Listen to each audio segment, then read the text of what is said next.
തിരുവനന്തപുരം ബാലരാമപുരത്ത് 2 വയസ്സുകാരി കിണറ്റിലെറിഞ്ഞ് കൊന്ന കേസിൽ അമ്മാവൻ ഹരികുമാർ അറസ്റ്റിൽ. കുഞ്ഞിന്റെ അമ്മയായ സഹോദരി ശ്രീതുവിനോട് വഴിവിട്ട ബന്ധങ്ങൾക്ക് ഹരികുമാർ ശ്രമിച്ചിരുന്നു എന്നാണ് പോലീസ് കണ്ടെത്തൽ. ഇത് നടക്കാത്തതിന്റെ വൈരാഗ്യമാണ് കൊലയിലേക്ക് നയിച്ചതെന്നാണ് മൊഴി. നമസ്കാരം. തിരുവനന്തപുരം ബലരാമപുരത്ത് നാടിനെ ഞെടുക്കുന്ന ഒരു സംഭവമുണ്ടായി. ശ്രീതു എന്ന് പറയുന്ന ദേവസ്വം ബോർഡ് ജീവനക്കാരി, അവരുടെ അച്ഛൻ മരിച്ചിട്ട് 16 ദിവസമേ ആവുന്നുള്ളൂ. അച്ഛൻ്റെ 16ന്റെ തലേന്ന് ശ്രീതുവും ഭർത്താവും മക്കളും കിടന്നുറങ്ങി.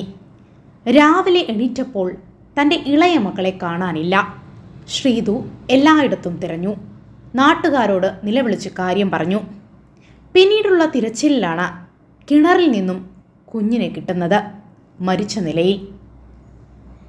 ഒടുവിൽ ഫയർഫോഴ്സ് വന്നാണ് കുഞ്ഞിൻ്റെ മൃതശരീരം എടുക്കുന്നത്. പോലീസിന് തുടക്കം മുതലേ സംശയമുണ്ടായിരുന്നു ഇതൊരു കൊലപാതകമാണെന്ന്. ശ്രീതുവിനെയും ശ്രീതുവിൻ്റെ ഭർത്താവ് ശ്രീജിത്തിനെയും ഒക്കെ നിരന്തരം ചോദ്യം ചെയ്തു. ഒടുവിൽ അത് അമ്മാവനിലേക്കെത്തി. അമ്മാവൻ ഹരികുമാർ തുടക്കത്തിൽ കേസിനെ വഴിതിരിച്ചുവിടാൻ പല ശ്രമങ്ങളും നടത്തി. നിങ്ങൾക്ക് കണ്ടെത്താൻ കഴിയുമെങ്കിൽ കണ്ടെത്തൂ എന്ന് പോലീസിനെ വെല്ലുവിളിക്കുക വരെ ചെയ്തു.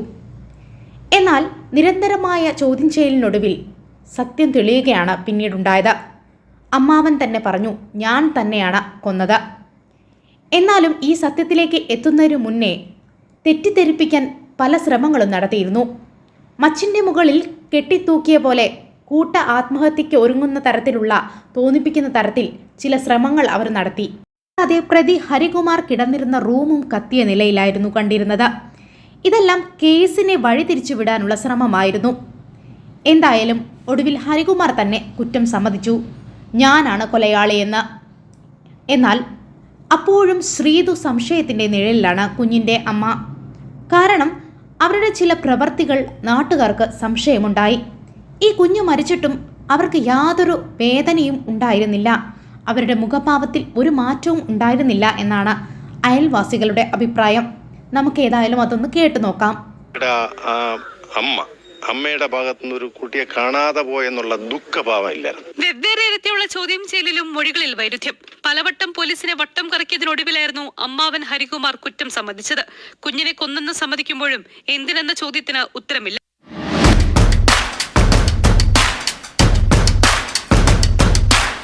അവൻ ഹരികുമാർ കുറ്റം സമ്മതിച്ചെങ്കിലും എന്തിനാണ് ഈ പിഞ്ചു കുഞ്ഞിനെ കൊന്നത് എന്ന ചോദ്യത്തിന് കൃത്യമായ ഉത്തരം ലഭിച്ചിരുന്നില്ല.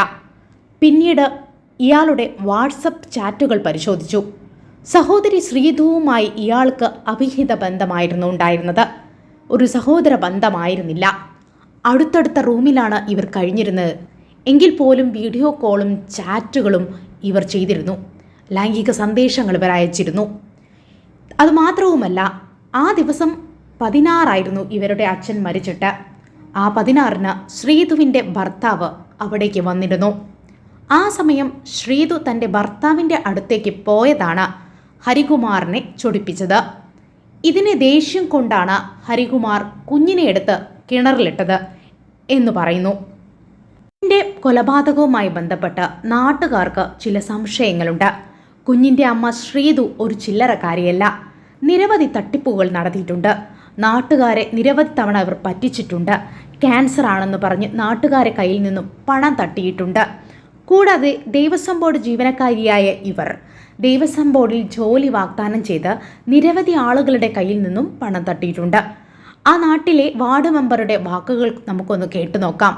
അടക്കമുള്ള ആളുകൾ അറിയണം, ഇവരാരും അറിയാതെ ഹരിക്ക് ഒറ്റയ്ക്ക് ചെയ്യാൻ കഴിയില്ല എന്ന് അടിവരയിട്ട് ഞാൻ വിശ്വസിക്കുന്നുണ്ട്. ഒരിക്കലും ചെയ്യാൻ കഴിയില്ല. ശ്രീതുവിന്റെ പ്രകൃതം ഞാൻ ഈ പറഞ്ഞതുപോലെ ജോലി കിട്ടിയതിനു ശേഷമാണ് ശ്രീതു ഈ കരികടകളെല്ലാം ചെയ്തു തുടങ്ങിയത്. ആളുകളിൽ നിന്ന് കടം വാങ്ങുന്നതിലേക്ക് വേണ്ടി ശ്രീതു ഏതറ്റം വരെ തരം താഴുന്നതിനും ശ്രീതുവിന് മടിയില്ല എന്നതിന് ഒരു ഉദാഹരണം. ശ്രീതു ഒരിക്കൽ ഒരാളോട് 2 ലക്ഷം രൂപയോളം കടം വാങ്ങാൻ പോയത് ഈ കുഞ്ഞിന് അമ്മ ചോറ് കൊടുത്തുകൊണ്ട് നിൽക്കുമ്പോൾ ഗേറ്റ് തുറന്നു കിടന്നു. കുട്ടി പുറത്തേക്ക് ഓടി പോയി. അങ്ങനെ വന്ന വാഹനം ഇടിച്ച് കുട്ടി തെറിച്ച് റോഡിൽ വീണു. നട്ടലിന് പൊട്ടി കേടുണ്ടായി. ഇത് കണ്ട് ശ്രീതുവിന്റെ അമ്മ ഓടിപ്പോയി കിണറിൽ ചാടി ആത്മഹത്യ ചെയ്യാൻ ശ്രമിച്ചു. നാട്ടുകാർ മെഡിക്കൽ കോളേജിൽ എത്തിച്ചു. അങ്ങനെ അത്യാസന്ന നിലയിലാണെന്നാണ്. അങ്ങനെ ഒരു സംഭവം ഉണ്ടായിട്ടില്ല. അപ്പൊ ഇതൊരു ചെറിയ ഉദാഹരണമാണ്. അതുകൊണ്ട് ഇതിലെ ഇപ്പോഴും ഞങ്ങളെപ്പോലുള്ള നാട്ടുകാർ വിശ്വസിക്കുന്നു ശ്രീധുവിലാണ്. ഞങ്ങൾ എല്ലാവരും സംശയത്തിന്റെ നിഴൽ കാണുന്നത്, മുന ചൂണ്ടി നിൽക്കുന്നത് ശ്രീധുവിലാണ്. അങ്ങനെ ഒരു സംഭവം അവിടെ ഉണ്ടായിട്ടില്ല എന്നുള്ളതാണ്. ഈ കുട്ടിക്ക് ആക്സിഡന്റ് പറ്റിയെന്ന് പറയുന്നു. എവിടെയാണ് കുട്ടിക്ക് ആക്സിഡന്റ് പറ്റിയത്? ഒന്നും പറ്റിയിട്ടില്ല. എന്തിനേറെ പറയാൻ, ഇന്ന് 2-3 ദിവസങ്ങൾക്ക് മുമ്പ് ബാലരാപുരം പോലീസ് സ്റ്റേഷനിൽ പോയി തന്റെ 30 ലക്ഷം രൂപ കളഞ്ഞു പോയി എന്ന് ശ്രീധു പരാതി കൊടുക്കാൻ പോകുന്നു. തിരിച്ച് വീണ്ടും പരാതി ഇല്ലാന്ന് പറഞ്ഞു പോരുന്നു. അപ്പൊ ഇതൊക്കെ വായിക്കും. ഈ 30 ലക്ഷം രൂപ ഇവിടെ നിന്ന് കിട്ടി. പരിസരത്ത് നിന്ന് ഒരുപാട് പേര് വാങ്ങിയിട്ടുണ്ട്. ഒരു കുടുംബത്തിൽ നിന്ന് ഭാര്യയുടെ ആഭരണം അഴിച്ചു വാങ്ങിയിട്ടുണ്ട്. അവിടെ നിന്ന് അവരുടെ ഭർത്താവ് അറിയാതെ, ഭാര്യ അറിയാതെ ഭർത്താവിൽ നിന്ന് ക്യാഷ് വാങ്ങിയിട്ടുണ്ട്. ഇത്തരണത്തിൽ ഏതാണ്ട് ഈ അച്ഛന്റെ മരണം നടന്നിട്ട് ഇന്ന് 16. ഈ 16 അതായത് മരണാനന്തര ചടങ്ങുകൾ നടക്കുമ്പോഴേക്കും ബന്ധുക്കളിൽ നിന്ന് കണക്ക് കൂട്ടുമ്പോൾ ഏതാണ്ട് 58 ലക്ഷം രൂപയോളം ബാധ്യത ശ്രീധു ഉണ്ടാക്കിയിട്ടുണ്ട് എന്ന് അറിഞ്ഞതുകൊണ്ടാണ് ഈ മരണപ്പെട്ടു പോയ കുട്ടിയുടെ അച്ഛനെ അന്ന് അവർ യോജിപ്പിച്ച് ജീവിക്കാൻ അനുവദിക്കാതെ ബന്ധുക്കൾ പറഞ്ഞു വിട്ടു എന്നാണ് ബന്ധുക്കൾ എന്നോട് പറഞ്ഞത്. ഒരു ബന്ധു എന്നോട് പറഞ്ഞത്. കാരണം ഇയാൾ ഇവിടെ സെറ്റിൽ ചെയ്താൽ ഈ 58 ലക്ഷം രൂപയും ഇയാൾ കൊടുക്കേണ്ടി വരും. അതിന് കഴിയാത്തത് കൊണ്ട് അവർ വീണ്ടും അയാൾ അങ്ങനെ പറഞ്ഞു വിട്ടു എന്നുള്ളതാണ്. കാരണം ഇവർ വർഷങ്ങളായി ഇവരൊന്ന് യോജിച്ചല്ല കഴിയുന്നത്. അമ്മയും മകളുമാണ്. ഇതിൽ എന്ത് ചെയ്താലും സൂത്രക്കാരികൾ. അത് അമ്മ അറിഞ്ഞില്ല എന്ന് പറഞ്ഞാൽ ഒട്ടും വിശ്വസിക്കാൻ കഴിയില്ല. ശ്രീധു അറിഞ്ഞില്ല എന്ന് പറഞ്ഞാലും അതൊട്ടും അംഗീകരിക്കാനും വിശ്വസിക്കാനും കഴിയില്ല. ഈ മരണത്തിന് വന്നു, ചടങ്ങ് കഴിഞ്ഞാൽ പോയി. അത് കഴിഞ്ഞ് 16 അടിയന്തരത്തിനായി ഇന്നലെ വൈകുന്നേരത്തോടു കൂടിയാണ് വരുന്നത്. അയാൾ നാട്ടുകാരുമായിട്ട് അയാൾക്ക് പരിചയമുള്ള ഒരാളുമില്ല. ഞാനും ഒരു പക്ഷേ കൗൺസിൽ നിലയ്ക്ക് ഞാനും കാണുന്ന അയാളെ കല്യാണത്തിന് കണ്ടതിന് ശേഷം ഞാൻ ഇന്ന് അയാളെ കാണും.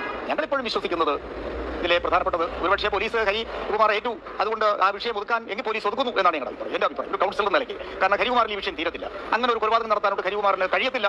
പോലീസിന്റെ ചോദ്യങ്ങൾക്കൊന്നും കൃത്യമായ മറുപടിയായിരുന്നില്ല ശ്രീധുവിന്റെ അമ്മയുടെയും ഹരികുമാറിന്റെയും ഒന്നും മൊഴികളിലെ വൈരുദ്ധ്യമാണ് കേസിലെ സംശയങ്ങളിലേക്ക് തെളിയിക്കുന്നത്.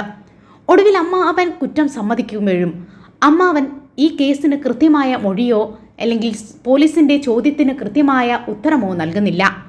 ലാഘവത്തോടെയാണ് അയാളുടെ പെരുമാറ്റം. കൃത്യമായിട്ട് ചോദ്യങ്ങൾക്ക് ഉത്തരം നൽകുന്നില്ല. ഭക്ഷണം കഴിക്കാൻ കൂട്ടാക്കുന്നില്ല. നിരന്തരം സമ്മർദ്ദത്തിനൊടുവിൽ അയാളുടെ ഫോണുകൾ പരിശോധിക്കുന്നു. ഫോണ് പരിശോധിക്കുമ്പോഴാണ് ഞെട്ടിക്കുന്ന തെളിവുകൾ മനസ്സിലാക്കുന്നത്. ശ്രീധുവിനോട് അയാൾക്ക് ഉണ്ടായിരുന്ന ബന്ധം അത് വലിയൊരു ചോദ്യചിഹ്നമായി മാറുകയാണ്. ഈ രക്തത്തിൽപ്പെട്ട 2 സഹോദരങ്ങൾ, ശ്രീധുവും ഹരികുമാറും. സഹോദര ബന്ധത്തിൻ്റെ പവിത്രത പോലും സംശയിക്കുന്ന തരത്തിലേക്കാണ് പിന്നീട് കാര്യങ്ങൾ എത്തിച്ചേരുന്നത്. വുമായി പിരിഞ്ഞു വന്ന ശ്രീധുവും സഹോദരൻ ഹരികുമാറും തമ്മിൽ ശാരീരിക ബന്ധം വരെ ഉണ്ടായിരുന്നു. എന്നാൽ ഒരുപാട് മാസങ്ങൾക്ക് ശേഷം ശ്രീധുവിൻ്റെ ഭർത്താവ് ഇവരുടെ വീട്ടിലേക്ക് വരികയാണ്. അച്ഛൻ്റെ 16മായി ബന്ധപ്പെട്ട് അന്ന് രാത്രി ഭർത്താവിൻ്റെ കൂടെയാണ് ശ്രീധു കടന്നത്. ഇതാണ് സഹോദരനെ ചൊടിപ്പിച്ചത് എന്നാണ് പറയുന്നത്. മറ്റൊരു കാര്യം കൂടി പറഞ്ഞു വെക്കുന്നു. നാട്ടുകാരിൽ ചില ആളുകളുടെ അടക്കം പറച്ചിലുകളാണ്.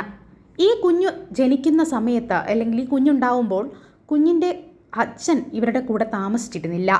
അതുകൊണ്ട് തന്നെ ഈ കുട്ടിയുടെ യഥാർത്ഥ അച്ഛൻ എന്ന് പറയുന്നത് ഇവരുടെ സഹോദരൻ ഹരികുമാർ ആണെന്നാണ്. എന്തായാലും ഇതുമായി ബന്ധപ്പെട്ട നിരവധി തെളിവുകൾ തന്നെ വേണം. DNA ടെസ്റ്റുകളും കാര്യങ്ങളും എല്ലാം മുന്നോട്ട് കൊണ്ടുവരട്ടെ എന്ന് നമുക്ക് പ്രത്യാശിക്കാം. ഈ കേസിൽ കൂടുതൽ കാര്യങ്ങൾ തെളിയേണ്ടതുണ്ട്. ആഭിചാരക്രിയയുമായി ബന്ധപ്പെട്ട് ചില സംശയങ്ങളുണ്ട്. അന്ധവിശ്വാസത്തിൻ്റെ ഭാഗമായിട്ട് സാമ്പത്തിക നഷ്ടമുണ്ടായത് ഈ കുഞ്ഞ് ജനിച്ചതിന് ശേഷമാണെന്നുള്ള അന്ധവിശ്വാസത്തിൻ്റെ ഭാഗമായിട്ട് ഇതിനെ കൊന്നതാണെന്നുള്ള സംശയങ്ങളും മുന്നോട്ട് വരുന്നുണ്ട്. എന്തായാലും അവരുടെ വാട്സപ്പ് സന്ദേശങ്ങൾ ചില വഴിത്തിരിവുകൾ ഉണ്ടാക്കി എന്നുള്ളത് സത്യമായ കാര്യമാണ്. നിങ്ങളുടെ അഭിപ്രായം താഴെ കമൻറ്റ് ബോക്സിൽ രേഖപ്പെടുത്തുമല്ലോ. എൻ്റെ ചാനൽ ഇഷ്ടപ്പെട്ടെങ്കിൽ സബ്സ്ക്രൈബ് ചെയ്യൂ. താങ്ക്